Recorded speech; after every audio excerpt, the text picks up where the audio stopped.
Good morning, good afternoon, and good evening, my friends. How are you? I hope you're well.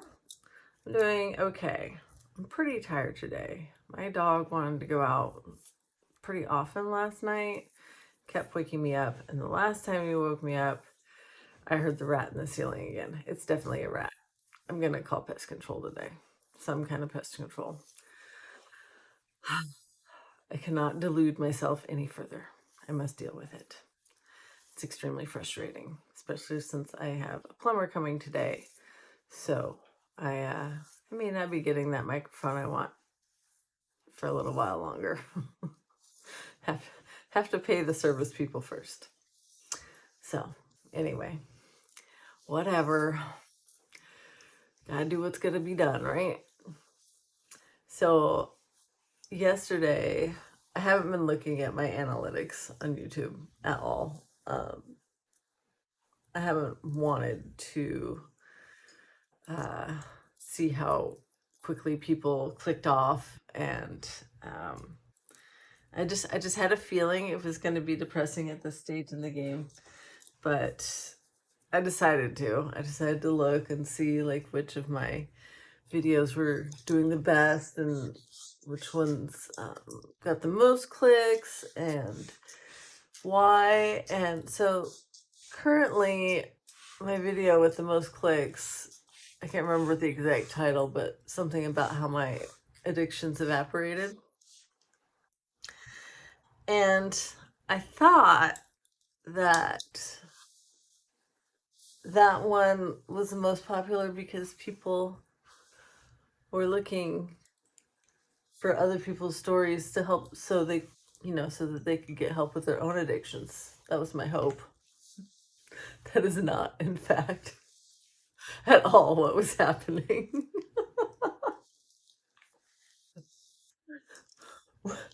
94% of the people that found that video found it through search, but they were not searching for videos looking for help with addictions. They were searching for videos about smoking, like with the term smoking fetish and with the term smoking woman.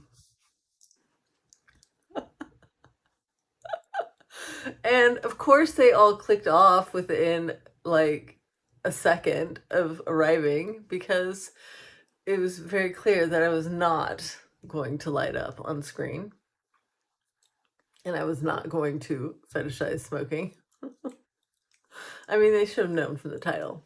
Like, I quit all that stuff. But anyway, it was both hilarious and super disappointing. So I think I'm going to hold off on looking at the analytics again for a while. Yeah. I mean, so far, I think a majority of people that click off. I mean, that's probably true anyway, yes. Across all videos, across all creators. I don't know. I actually don't know. But I think it's, I knew this going in. And man, I keep ending up with this. Now I have two good sections and a skinny section. Well, I guess the other two sections aren't actually good. If there's a skinny section, it means they're too big.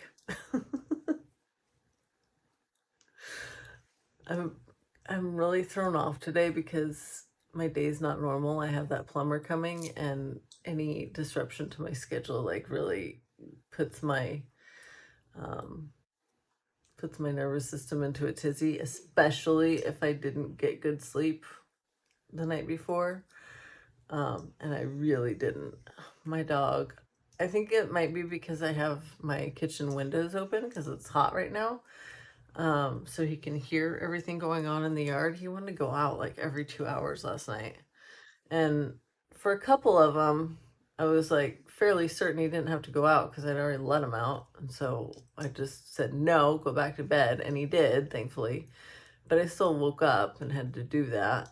And then it took me a little while to get back to sleep. And then the last one at like 2:30, he just refused to leave the back door and stop whining. So I had to get up and let him out. And then I heard what sounded like a rat gnawing something in my ceiling. So that was very unrelaxing. Ugh, so frustrated. Da, da, da, da, da. So I really have no idea like how I feel about all of this like energetic like likes attract likes, because I swear like I do so much to keep my frequency high and to be um positive and believe in myself and invest in myself, invest in my joy. But every time I start to save money, like the weirdest shit happens. Like my toilet breaks and I get a rat in the ceiling. Like neither of those things, I don't think either of those things had to happen right now. But it's like the universe is like, oh, looks like you're getting excited about the money in your bank account. Let's let's throw some stuff at you to bring you back down a notch. It's I don't understand. Like I feel like everything I'm doing should lead to the accumulation of wealth, but currently I get to a certain point, I start to feel good about where I'm at, and I start to like get hopeful, more hopeful about the future, about feeling stable, and then this kind of stuff happens. I mean, thankfully, these are pretty small compared to ones in the past. Like, my roof leak was massively expensive. I ended up having to replace my entire roof. Um, my boiler dying was very expensive. My electricity, all my wiring throughout my house and the panel all had to be replaced a couple years ago. I'm still paying that off. That was the biggest expense of all so far. Oh, my plumbing. I've had the whole house replumbed. So as far as that kind of thing goes, these are pretty small drops in the bucket, but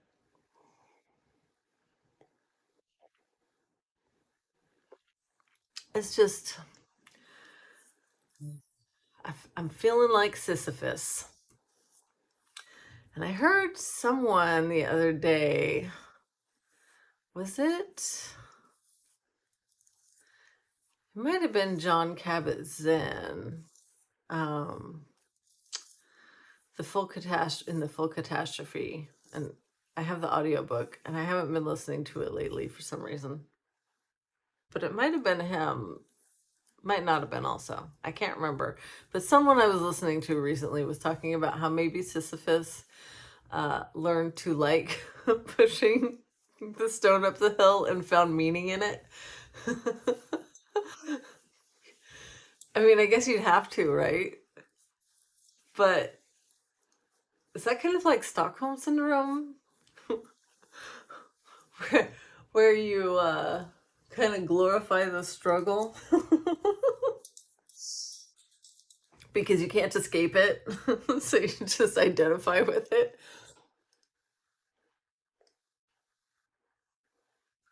I don't know. I don't know. I know everything's going to be okay though. I mean, it's just money, and money is energy. It will come and it will go.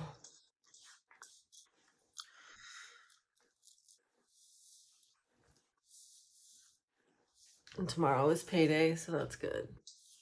I think another thing that is stressing me out a bit today, and I'm trying not to worry about it too much because worry will do nothing for me. It will not fix the problem at all. And it reminds me of an Abraham Hicks quote that I got via Florence Given this morning. You can never suffer enough to help others suffer less, which is so brilliant. But I think also you can never suffer enough to make your circumstances change. Like, no matter how much I worry about the fact that I'm only working a half day today, and I feel like I should have gotten more of the tasks in my queue that are due today out of my queue yesterday. I feel like I should have thought that through better and planned better, and I didn't.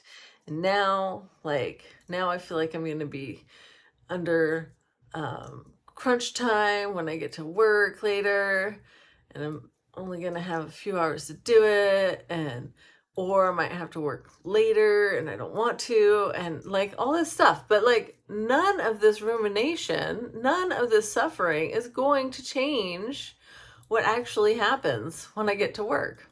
It's just suffering now for no reason. I'm borrowing suffering from the future that may not even occur. Like, I might have just the perfect amount of work for 4 hours when I get there, and then the suffering would have been for absolutely no reason. I mean, it's for absolutely no reason either way, honestly. Like, whether I have too much work for 4 hours when I get to work or not, suffering now about it won't affect that either way. It will not. There's no reason to do it. There's no reason to do it. And it's so the second arrow in Buddhism. So a lot of time, and if you don't know this concept, I'll try to give you the Cliff Notes version, I think. So there's this concept of oftentimes the first arrow is unavoidable. And like, say, for me right now, the first arrow of my toilet being broken and me being able to unfix it, that's not me being unable to fix it myself, is the first arrow. Like, that's an unavoidable circumstance. It just happened. The second arrow would be me ruminating about it, wailing about it, asking why me, which I just did actually. Creating all kinds of stories about it, which I also just did, and all this stuff that doesn't change the circumstance at all and is completely optional. All this suffering that I just went through on camera is completely optional, and it also does not change my circumstances at all. I can choose to be like, well, it is what it is, and I will deal with it to the best of my ability and to the best of my budget. And I mean, that's all I can do, right? And then let it go. And then let it go. And the same with the rat. Like, I can ask, why now? Why me? Why at the same time my toilet is breaking? Can't you just give me a fucking break, universe? But on the other hand, I can say, okay, well, it's a rat. There are pest control companies in this world. I am not entirely broke. I can probably afford to hire one. And then I will go back to being rat-free. End of story. Like, that's it. That's it. Like, I can just stop there and drop it. So that's what I'm going to do. And I watched a Florence Given video this morning right after my breath work, and I'll link both the breath work I did and the Florence Given video this morning. I have been kind of doing a bad habit of maybe watching something after I do my breath work, because I never used to watch anything in the morning before I was doing my breath work, but now I'm already in the app and it kind of grabs me. But the Florence Given thing I watched because I can't remember the exact title, but it was like have a joyful morning or something like that. And I woke up grumpy because of my lack of sleep and the rat and the worry about work and all that. And so I needed something about joy injection for your morning or something. I was like, I need a fucking joy injection right now. And she starts it with good fucking morning. And I was like, okay, yeah, I needed this energy in my life right now. And it was funny because I instantly thought of that Aaron Knightley video I watched the other day, and I'll link it below again, his YouTube tips. And I do think a lot of them are good and valid. But this one, I don't know. Even if it is true, I'm going to ignore it.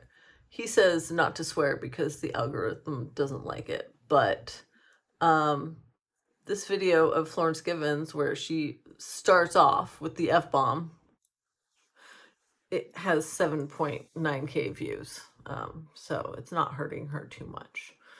And I love to swear.